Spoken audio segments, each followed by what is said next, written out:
It is the immensity, I believe, the hugeness of things below, the darkness of dreams.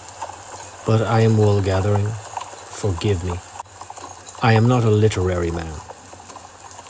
I had been in need of lodgings. That was how I met him. I wanted someone to share the cost of rooms with me. We were introduced by a mutual acquaintance in the chemical laboratories of St. Bart's.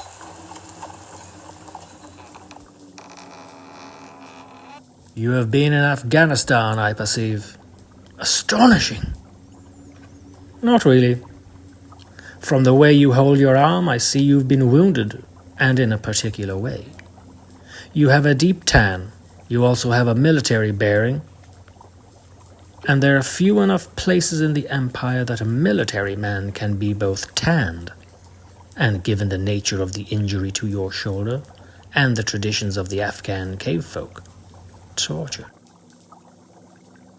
Put like that, of course, it was absurdly simple, but then it always was. I had been tanned nut brown, and I had indeed, as he had observed, been tortured. The gods and men of Afghanistan were savages, unwilling to be ruled from Whitehall or from Berlin or even from Moscow, and unprepared to see reason.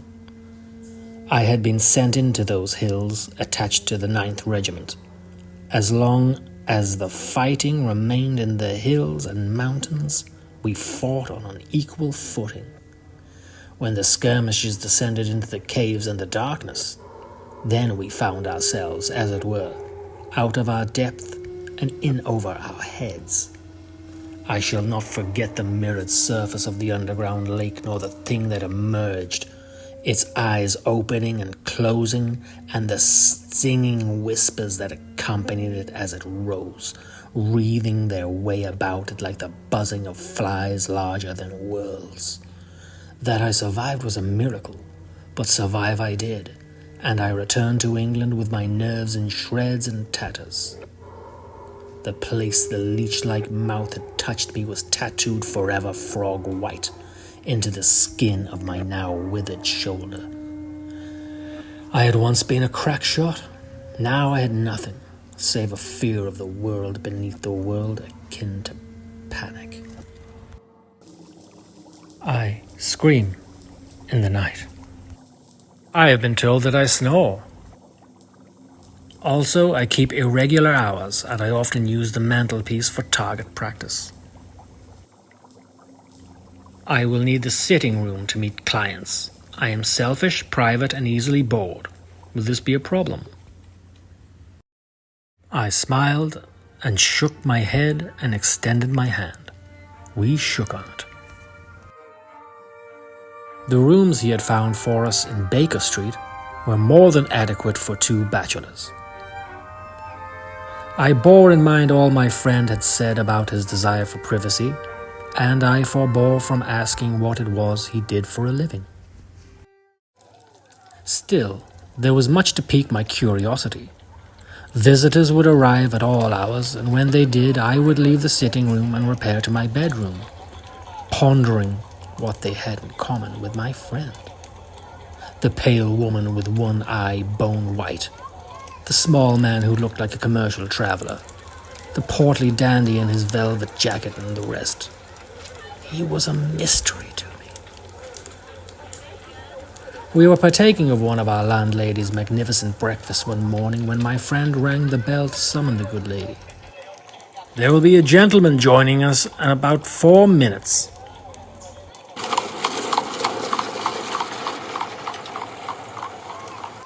We will need another place at the table. Very good. I'll put more sausages under the grill.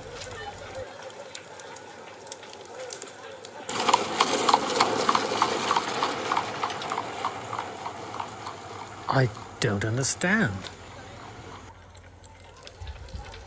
How could you know that in 4 minutes we would be receiving visitors? There's no telegram, no message of any kind.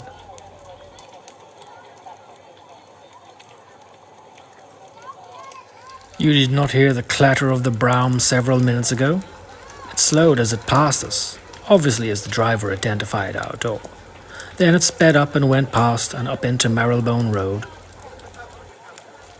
There is a crush of carriages and taxicabs letting off passengers at the railway station and at the waxworks, and it's in this crush that anyone wishing to alight without being observed will go. The walk from there to here is but 4 minutes.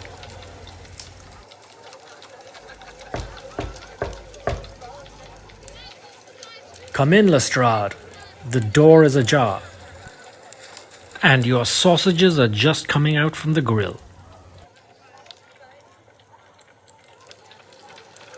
I should not, and for truth to tell, I have not had a chance to break my fast this morning, and I could certainly do justice to a few of those sausages.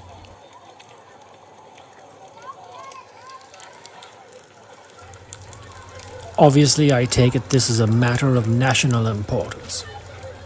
My stars! Surely the word cannot be out already.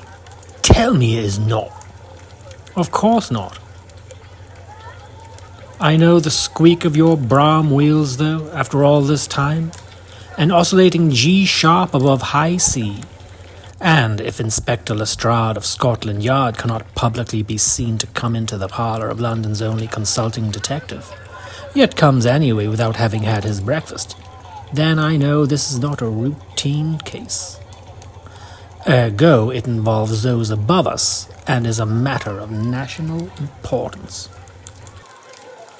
Perhaps we should discuss this matter privately. Nonsense. 2 heads are better than one. And what is said to one of us is said to both of us. If I'm intruding, it's all the same to me. You solve the case, then I have my job. If you don't, then I have no job. You use your methods, that's what I say.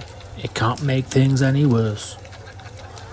If there's one thing that a study of history has taught us, it is that things can always get worse. When do we go to Shoreditch? This is too bad. Here you are making sport of me when you know all about the matter. You should be ashamed. No one has told me anything of the matter.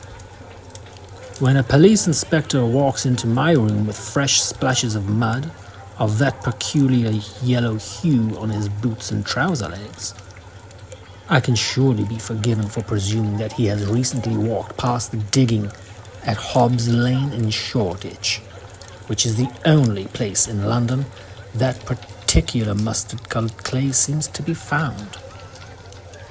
Now you put it like that, it seems so obvious. Of course it does. We rode to the East End in a cab. Inspector Lestrade had walked up to the Marylebone Road to find his brougham and left us alone. So you truly are consulting detective. The only one in London, or perhaps the world. I do not take cases, instead I consult. Others bring me their insoluble problems, they describe them, and sometimes I solve them.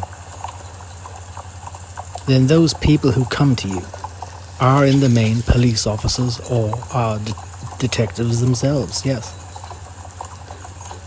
It was a fine morning, but we were now jolting about the edges of the rookery of St. Giles, that warren of thieves and cutthroats which sits in London like a cancer on the face of a pretty flower seller. And the only light to enter the cab was dim and faint.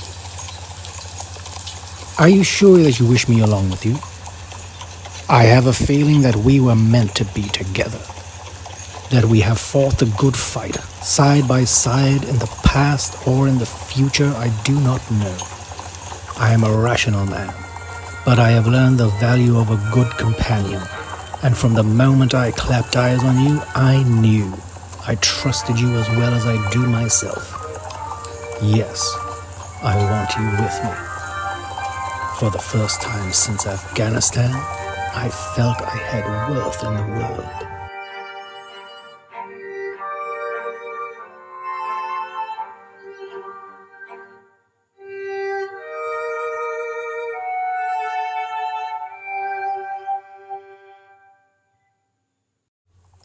It was a cheap rooming house in Shoreditch.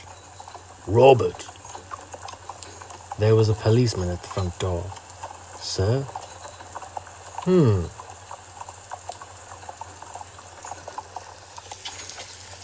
I am not, as I said, a writer by profession, and I hesitate to describe that place, knowing that my words cannot do it justice. Through here. Still, I have begun this narrative, and I fear I must continue. A murder had been committed in that little bedsit. The body, what was left of it, was still there on the floor. I saw it, but at first somehow I did not see it. What I saw instead was what had sprayed and gushed from the throat and chest of the victim. It ranged in color from bile green to grass green, and it had soaked into the threadbare carpet and spattered the wallpaper. I imagined it for one moment the work of some hellish artist who had decided to create a study in emerald. After what seemed like 100 years, I looked down at the body, opened like a rabbit on a butcher's slab, and tried to make sense of what I saw.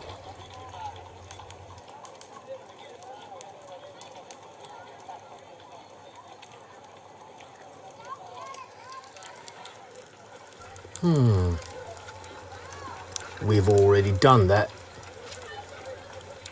Indeed. Then what did you make of this? I do believe it is a word. Rach. Obviously he was going to write Rachel, but he was interrupted. So we must look for a woman. I think we had established that the word was not written by His Royal Highness. What the devil makes you say? My dear Lestrade, please give me credit for having a brain. The corpse is obviously not that of a man. The color of his blood, the number of limbs, the eyes, the position of the face, all these things bespeak the blood royal, which I cannot say which royal line. I would hazard that he is an heir. No, second to the throne in one of the German principalities. That is amazing.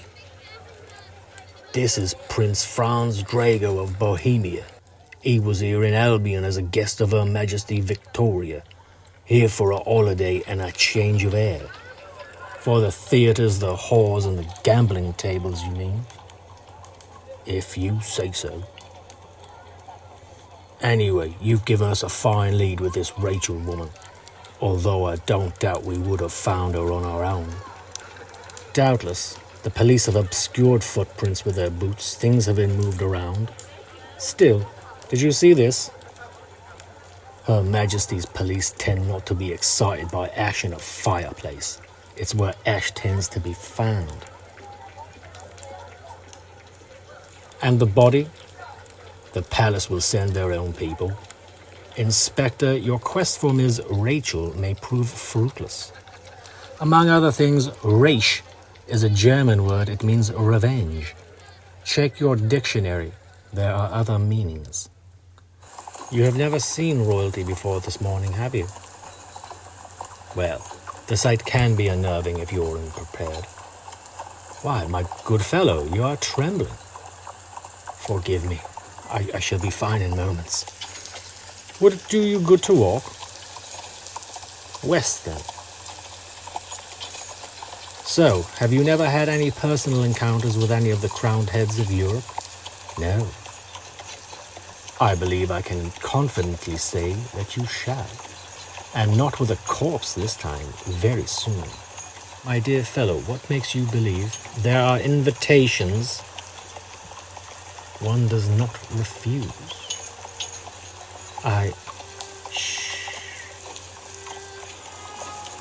I, for my part, try to remember what I knew of German royalty. But apart from the Queen's consort Prince Albert being German, I knew very little. I had once been a military man and a stranger to fear. I could remember a time when this had been the plain truth. For a moment, I remembered a time when I had been a crack shot. Even, I like to think, something of a marksman. but now my right hand shook as if it were palsied, and the coins jingled and chinked, and I felt only regret.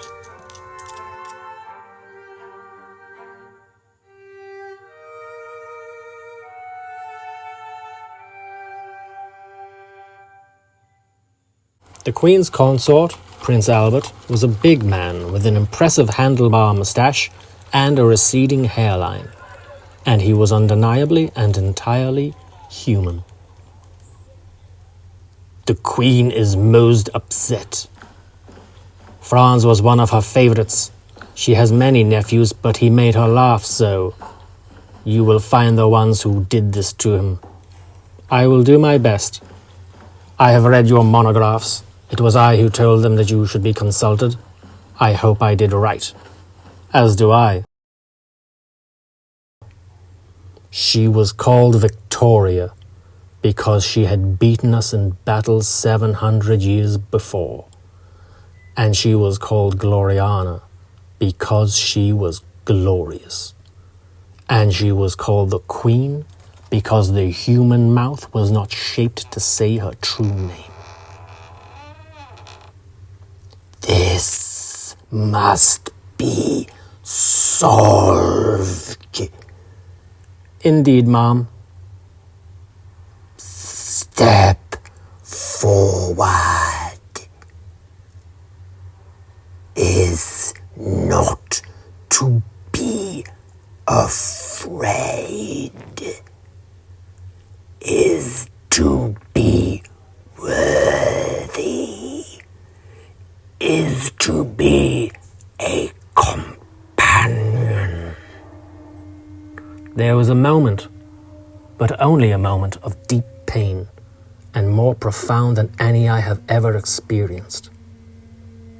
And then it was replaced by a pervasive sense of well-being. For the first time since Afghanistan, I was free from pain. Certainly, ma'am. I can tell you that there were 2 other men with your nephew in the room in Shoreditch that night. The footprints, although obscured, were unmistakable. Yes, I understand. I believe so. Yes. He was quiet when we left and said nothing to me as we rode back to Baker Street. It was dark already. I wondered how long we had spent in the palace. Upon our return to Baker Street, in the looking glass of my room, I observed that the frog-white skin across my shoulder had taken on a pinkish tinge. I hoped that I was not imagining it, that it was not merely the moonlight through the window.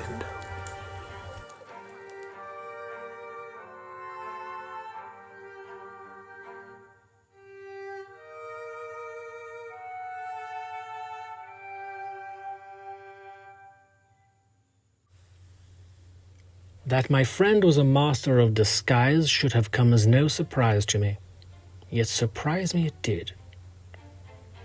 Over the next 10 days, a strange assortment of characters came in through our door on Baker Street. Each of them would walk into my friend's room, and with a speed that would have done justice to a music hall quick-change artist, my friend would walk out. He would not talk what he had been doing on these occasions, preferring to relax and stare off into space, occasionally making notations on any scrap of paper to hand. Notations I found, frankly, incomprehensible. And then, late one afternoon, he came home and asked, "Are you interested in the theatre?" I had expected a light opera, or something of the kind, but instead I found myself in the worst theatre in Drury Lane. On my friend's advice, I concealed my wallet, and following his example, I carried about a stout stick. You should only count yourself lucky that you did not need to accompany me to the gambling dens or the brothels or the madhouses, another place that Prince Franz delighted in visiting, as I have learned. But there was nowhere he went more than once, nowhere. But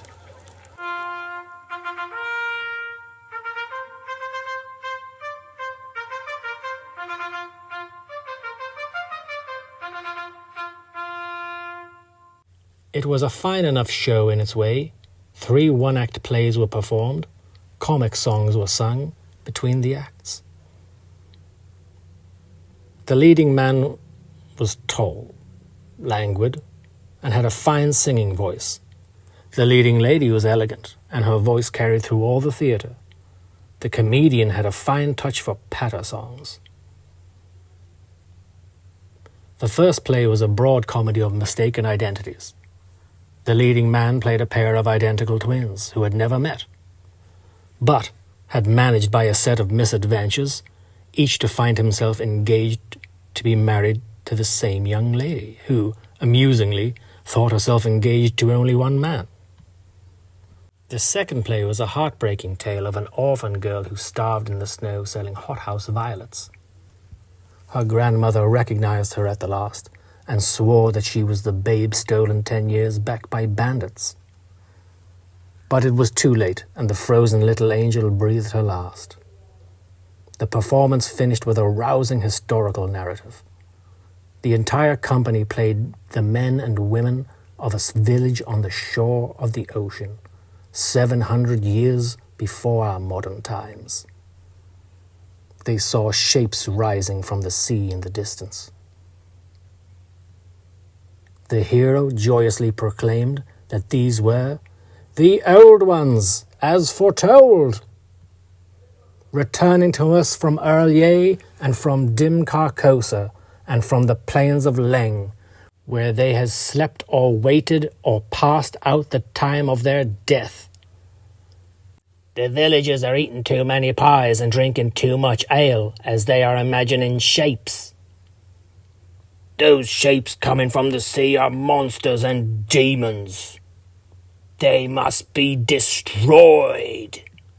No!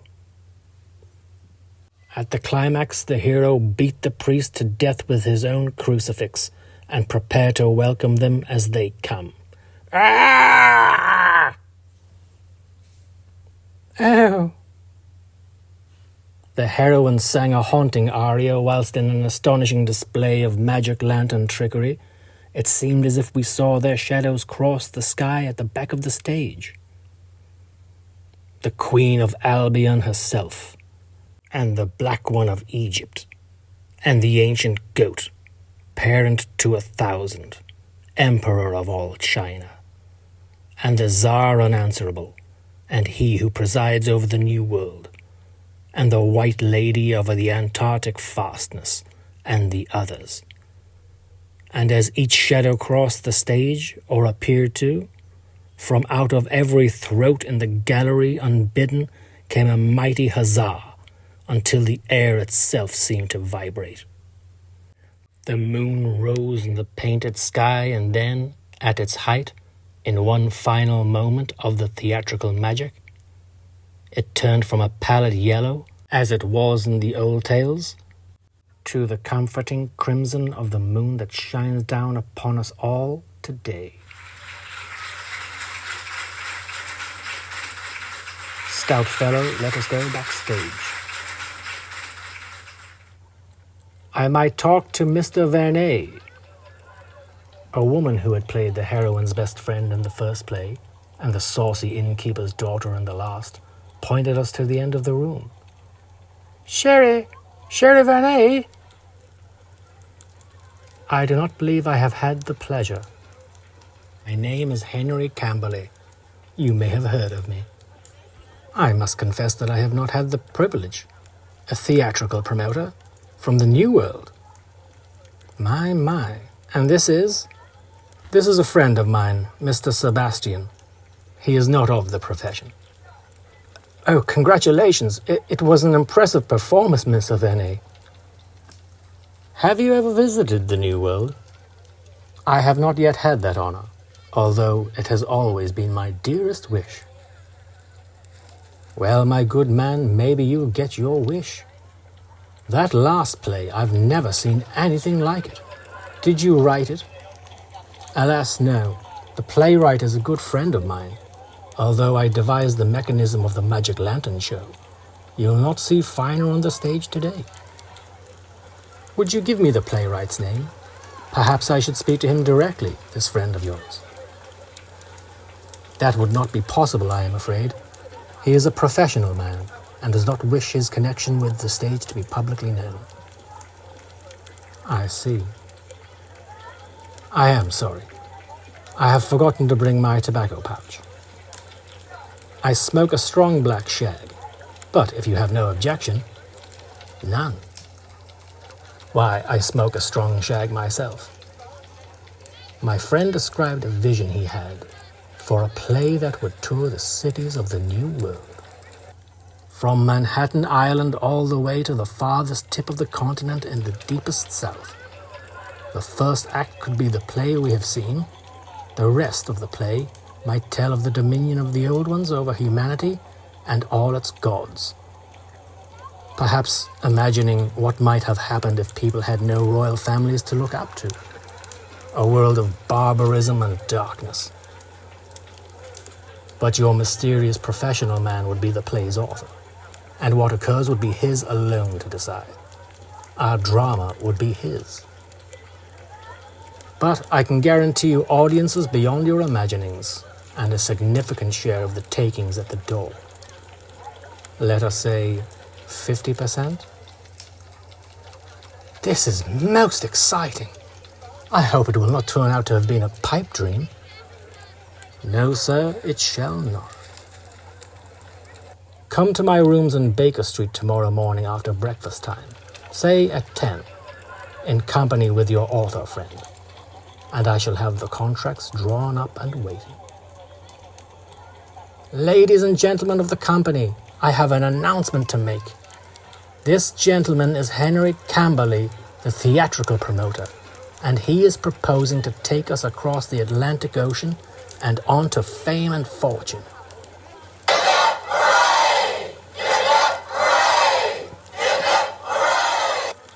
Well, it'll make a change from errands and pickled cabbage.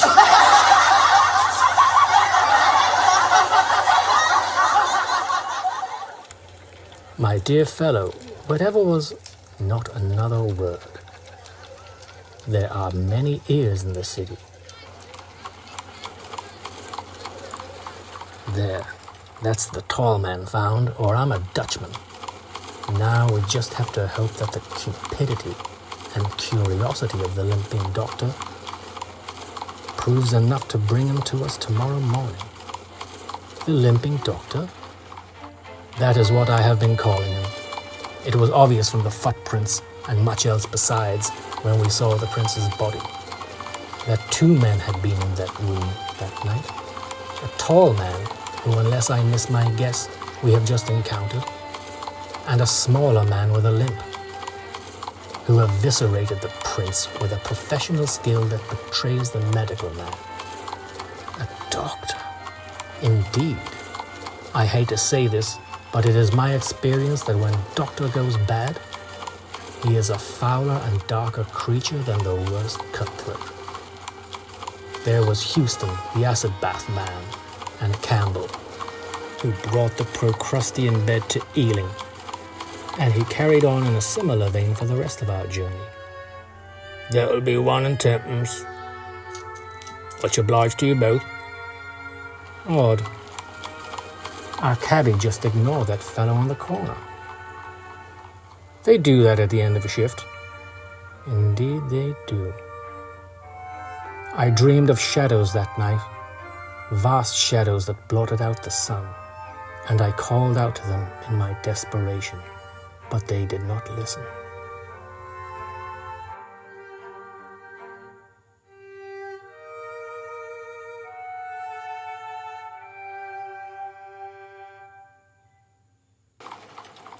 Inspector Lestrade was the first to arrive. You have posted your men in the street? I have, with strict orders to let anyone in who comes, or to arrest anyone trying to leave. And you have handcuffs with you? Yes. Now, sir, while we wait, why do you not tell me what we are waiting for? There. The coffin nail, as I trust it shall prove, for our Mr. Vernet. We have several minutes before they arrive, Tell me, my dear friend, what do you know of the restorationists? Not a blessed thing. If you're talking about what I think you're talking about, perhaps we should leave it there. Enough's enough. Too late for that, for there are those who do not believe the coming of the old ones was the fine thing we all know it to be. Anarchists to a man. They would see the old ways restored.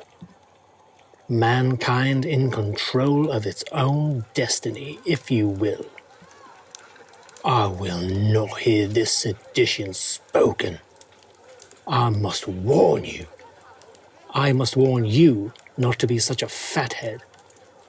Because it was the restorationists who killed Prince Franz Draco. They murder, they kill, in a vain effort to force our masters to leave us alone in the darkness. The prince was killed by a raish, an old term for a hunting dog inspector, as you would know if you had looked in a dictionary. It also means revenge, and the hunter left his signature on the wallpaper in the murder room, just as an artist might sign a canvas. But he was not the one who killed the prince. The limping doctor. Very good. There was a tall man there that night. I could tell his height, for the word was written at eye level. He smoked a pipe. The ashen dottle sat unburned in the fireplace, and he had tapped out his pipe with ease on the mantel, something a smaller man would not have done. The tobacco was an unusual blend of shag. The footprints in the room had, for the most part, been almost obliterated by your men. But there were several clear prints behind the door and window. Someone had waited there, a smaller man from his stride, who put his weight on his right leg. On the path outside I had several clear prints, and the different colors of clay on the boot scraper gave me more information. A tall man, who had accompanied the prince into the rooms, and had later walked out. Waiting for them to arrive was the man who then sliced up the prince so impressively. I have spent many days retracing the movements of His Highness. I went from gambling hell to brothel to dining den to madhouse, looking for the pipe-smoking man and his friend. I made no progress until I thought to check the newspapers of Bohemia, searching for a clue to the prince's recent activities there. From them I learned that an English theatrical troupe had been in Prague last month, and had performed before Prince Franz Drago. Good Lord! So that Sherry Vernet fellow is a restorationist. Exactly.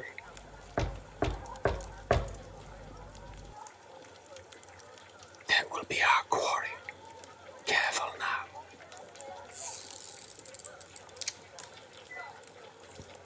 Please, come in.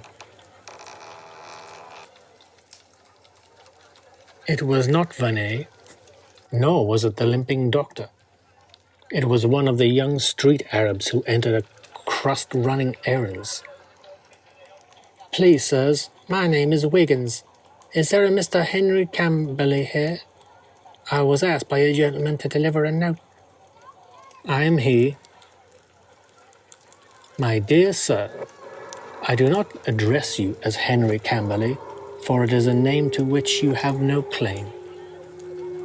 I am surprised that you did not announce yourself under your own name, for it is a fine one, and one that does you credit. I have read a number of your papers when I have been able to obtain them. Indeed, I even corresponded with you quite profitably 2 years ago about certain theoretical anomalies in your paper on the dynamics of an asteroid.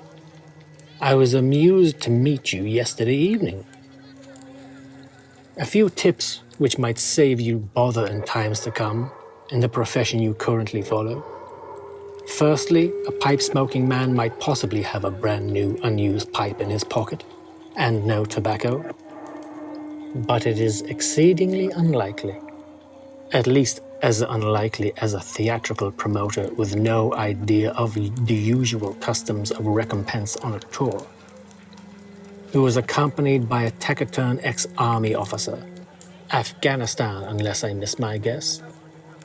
Incidentally, while you are correct that the streets of London have ears, it might also behoove you in future not to take the first cab that comes along. Cab drivers have ears too, if they choose to use them. You are certainly correct in one of your suppositions. It was indeed I who lured the half-blood creature back to the room in Shoreditch. If it is any comfort to you, having learned a little of his recreational predilections, I had told him I had procured for him a girl, abducted from a convent in Cornwall, where she had never seen a man, and that it would only take his touch and the sight of his face to tip her over into a perfect madness. Had she existed, he would have feasted on her madness while he took her like a man sucking the flesh from a ripe peach, leaving nothing behind but the skin and the pit. I have seen them do far worse, and it is not the price we pay for peace and prosperity. It is too great a price for that. The good doctor who believes as I do, and who did indeed write our little performance, for he has some crowd-pleasing skills, was waiting for us with his knives. I send this note not as a catch-me-if-you-can taunt, for we are gone, the esteemed doctor and I, and you shall not find us, but to tell you that it was good to feel that, if only for a moment, I had a worthy adversary, worthier by far than inhuman creatures from beyond the pit. I fear the Strand players will need to find themselves a new leading man. I will not sign myself Vernet, and until the hunt is done, and the world restored, I beg you to think of me simply as Raish. And for a sixpence, what can you tell me about the gentleman who gave you the note? The man who gave me the note was on the tall side. He had dark hair and smokes a pipe. Come on, boys! They will stop and search all the trains leaving London, all the ships leaving Albion for Europe or the New World, looking for a tall man and his companion, a smaller, thick-set medical man with a slight limp. They will close the ports. Every way out of the country will be blocked. Do you think they'll catch him then? I may be wrong, but I would wager that he and his friend are even now only a mile or so away in the rookery of St. Giles, where the police will not go except by the dozen. They will hide up there until the hue and cry have died away, and then they will be about their business. What makes you say that? Because if our positions were reversed, it is what I would do. You should burn that note, by the way. But surely it's evidence. It's seditionary nonsense. I should have burned it. Indeed, I told Lestrade I had burned it when he returned and he congratulated me on my good sense. Lestrade kept his job, and Prince Albert wrote a note to my friend congratulating him on his deductions, while regretting that the perpetrator was still at large.